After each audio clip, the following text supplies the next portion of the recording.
स्वागत है आपका अपने YouTube चैनल द ज्ञान कुंभ में। और द ज्ञान कुंभ आपके लिए लाया है हिंदी वो है जिनमें वर्ण या अक्षर बार बार आए। जी हाँ, तो आइए शुरू करते हैं आज की कक्षा। नमस्कार प्यारे विद्यार्थियों, एक बार फिर से स्वागत है आप सभी का अपने परिवार द ज्ञान कुंभ में। और द ज्ञान कुंभ लाया है एक बार फिर से हिंदी व्याकरण की एक और न्यू वीडियो। और हिंदी व्याकरण के आज के भाग काव्य सौंदर्य के अंतर्गत हम पढ़ रहे हैं अलंकार। और पिछली वीडियो में हमने अलंकार का अर्थ, अलंकार की परिभाषा और अलंकार के प्रकारों को पढ़ा था। तो उसी क्रम में आज हम पढ़ेंगे शब्द अलंकार की परिभाषा एवं उसके उपभेद। तो आप भी अपने हाथ में पेन और कॉपी लेकर तैयार हो जाइए और मेरे द्वारा बताए हुए एक एक शब्द, पंक्ति और उदाहरणों को नोट करते जाइए। तो पहला प्रश्न लिखिए, शब्द अलंकार किसे कहते हैं, कितने प्रकार के होते हैं। अब उत्तर लिखें। काव्य में जहां शब्दों के द्वारा चमत्कार उत्पन्न हो, यानी कि कविता में शब्दों के माध्यम से उस कविता में सुंदरता आ जाए, तो उसे हम बोलते हैं शब्द अलंकार। जी हाँ, और शब्द अलंकार के अंतर्गत जो प्रकार है वो इस प्रकार है, आप देख सकते हैं। सबसे पहले अनुप्रास अलंकार, नंबर 2 यमक अलंकार, नंबर 3 श्लेष अलंकार, नंबर 4 वक्रोक्ति अलंकार, नंबर 5 पुनरुक्ति प्रकाश अलंकार और नंबर 6 प्रश्न अलंकार। आप लोग सोच रहे होंगे अनुप्रास अलंकार ही पढ़े थे अभी तक तो हमने, फिर उसके अंतर्गत इतने सारे प्रकार।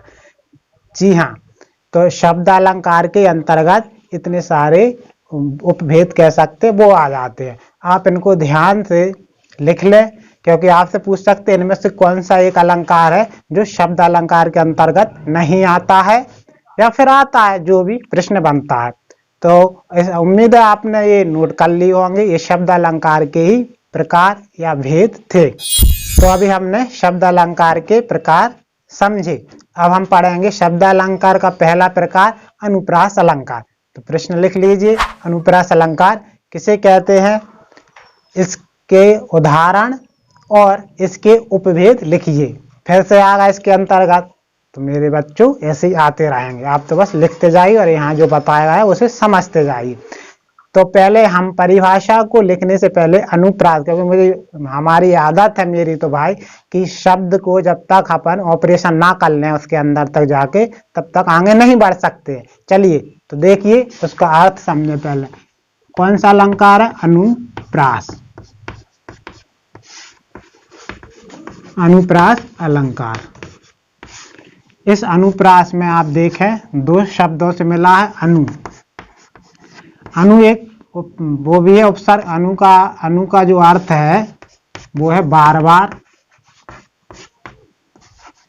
बार बार।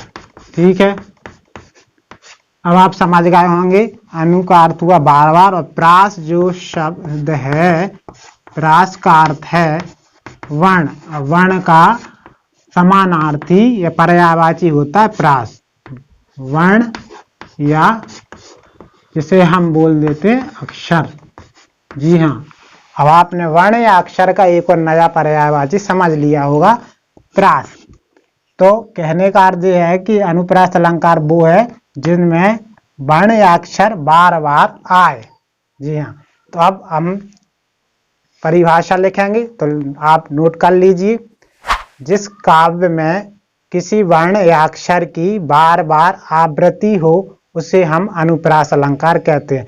यदि आपको आवृत्ति शब्द जो है वो थोड़ा अजीब लग रहा हो, अब सबने ये क्या बोल दिया आवृत्ति, तो इसका अर्थ होता है बार बार दोहराना, जो हर बार आए, रिपीट हो जिसे, तो वो होती है आवृत्ति। तो आप बार बार आए ऐसा भी लिख सकते हैं। अब हम अनुप्रास अलंकार के कुछ उदाहरणों को देखते हैं। देखिए बोर्ड पर आपको दिख रहे होंगे। पहला उदाहरण है तरनी तनुजा तट तमाल तरुवर बहु छाए। जैसा परिभाषा में लिखा है कि एक ही वर्ण की या अक्षर की बार बार आवृत्ति या दोहराया जाएगा, तो हम वो देखेंगे इसमें कौन सा वर्ण या अक्षर है जो बार बार आ रहा है। पंक्ति में। तो देखिए तरनी ता, तनुजा में ता, तट में ता, तमाल में ता, तरुवर में ता। ठीक है, तो ये आ रहा है। तो ता की आवृत्ति हुई है 2 से अधिक बार। जी हाँ, 2 से ज्यादा बार हो जाए अच्छी बात है, लेकिन 2 से कम बार नहीं होना चाहिए। इसका अर्थ ये हुआ, अगर हम इस पंक्ति पर गौर करें, तरनी, तरनी का मतलब है क्या? सूरज। जी हाँ, सूरज। आप यहाँ पर्यायवाची शब्दों को ही पढ़ सकते। सूरज। तनुजा, तनुजा जो है वो है अब तन यानी कि उस यमुना का पर्यायवाची है, क्योंकि अगर तरनी सूरज है, तनुजा किसका है? यमुना। तट माने किनारा, तमाल तरुवर बहुछा, तरुवर यानी कि पेड़ बहुत से। तो यमुना नदी के किनारे माने जो सूरज की, सूर्य की पुत्री कालिंदी जिसे कहते हैं, यमुना के किनारे बहुत से पेड़ लगे हुए छाए हुए, ऐसा कवि ने पंक्ति में दर्शाया है। दूसरा देखें, विमल वाणी ने वीणा ली कमल कोमल कर में सप्रीत। तो यहाँ आप देखें किसकी ज्यादा आवृत्ति है, कौन सा अक्षर है? वाह, वावन का। विमल, फिर वाणी में वाह, फिर वीणा में भी वाह। और यह 2 वर्ण है, एक का भी आया है, एक से अधिक बार का, कमल में, कोमल में का, कर में का। इसका अर्थ हुआ कि विमल वाणी ने वीणा, वीणा कौन धारण करता है? माँ शारदा या फिर सरस्वती जी। तो विमल, उनकी वाणी कैसी है? बहुत ही कोमल है, विमल है। ले, तो ऐसी वीणा धारण करने वाली माँ सरस्वती जिनकी वाणी मधुर है। कर माने हाथों में, कमल कोमल, कमल के फूल जो बहुत ही कोमल हैं, सप्रीति के साथ भेंट किए, अर्पण करे, ऐसे कवि ने कविता में वर्णन किया है। अगला है तीसरा, सुरभित सुंदर सुखद सुमन तुम पर खिलते। इसमें किसकी आवृत्ति है? सा की। देखिए सा, सुरभित में सा, सुंदर में सा, सुखद में सा, ये आप देख सकते हैं, मैंने यहाँ गोला कर दिया। सुमन में भी सा है, और यहाँ आपको ता भी नजर आ रहा, ता और ता। तो यहाँ भी 2 वर्ण या अक्षरों की आवृत्ति या दोहराया गया उन वर्णों को, वो आप देख सकते हैं। तो ये तो थे कुछ उदाहरण, बहुत से उदाहरण हैं। आपको तो फोकस किस पर करना है? वो ट्रिक जो मैं अब बताने वाला हूँ, क्योंकि हमारे परिवार में एक ही तो अच्छी चीज है, वो है ट्रिक के माध्यम से सबको समझाना। तो देखिए, यदि आप पंक्ति को पढ़ते पढ़ते, कविता की पंक्ति को पढ़े और उसमें देखें कि किसी अक्षर या वर्ण की आवृत्ति जो बार बार, एक से ज्यादा बार आ रहा है, 1, 2, 3 बार आ रहा है, तो समझ जाना कोई सा ही वर्ण हो, चाहे व्यंजन का, चाहे स्वर का, तो समझ जाना कि वो जो है अनुप्रास अलंकार का ही उदाहरण है। ठीक है।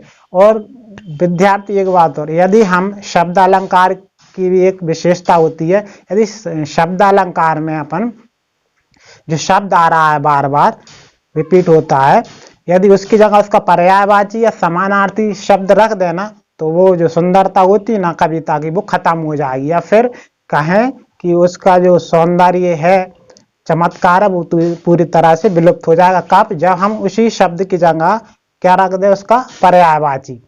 ठीक है, ये ध्यान रखने वाली बात है शब्द अलंकार में। तो आप लिख लें अपनी कॉपी में कि यदि हम शब्द के, जो शब्द आया है कविता, उसकी जगह ये सोचे कि उसका पर्यायवाची ला कर रख दे। यदि मैं कहूँ कि ये तरनी जो शब्द है सूरज, इसकी जगह सूरज ही रख दूं डायरेक्ट, तो क्या हुआ? वो जो चमत्कार आया, जो सुंदरता आई इस पंक्ति में, वो पूरी खत्म हो जाएगी। और ये हम पहले बता रहे थे अनुप्रास अलंकार, जबकि ये नहीं रहेगा, सूरज आ जाएगा, सा से शुरू हो रहा है।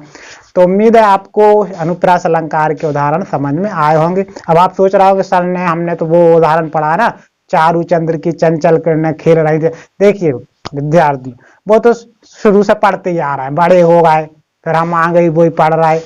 उसे छोड़ो, कुछ नए नए उदाहरणों को देखें यहाँ पे। जी हाँ, बिल्कुल ही नए हैं, और ये उदाहरण है जो कभी ना कभी परीक्षा में पूछे गए हैं। आप तो इन पर ही फोकस करें। वैसे आप लिख लें उसे भी, चारू चंद्र की चंचल किरणें खेल रही थी जलतर में, क्योंकि चा की आवृत्ति बहुत बार हुई है उसमें।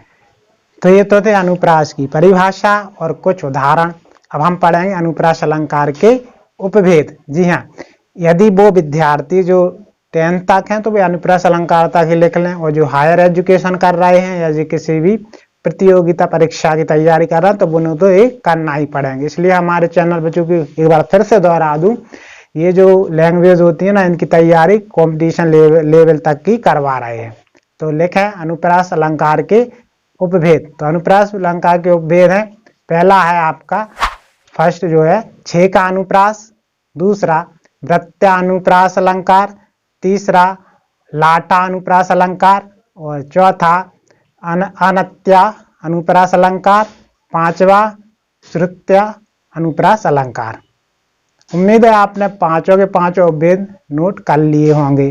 ठीक है, अब इनको हम पढ़ेंगे आगे की कक्षा में। तो उम्मीद है विद्यार्थियों आज की हमारी वीडियो आपको पसंद आई होगी, और यदि पसंद आई है तो इसे लाइक कर दीजिए और अपने अधिक से अधिक दोस्तों के साथ शेयर भी कर दीजिए, ताकि वो भी अलंकार पढ़ सकें और उन्हें अच्छी तरह से ये आभास या ज्ञान हो सके कि सही में अलंकारों का क्या अर्थ होता है और नए नए कौन कौन से उदाहरण हैं। और फॉलो या सब्सक्राइब कर दीजिए हमारे अपने परिवार द ज्ञान कुंभ को। धन्यवाद।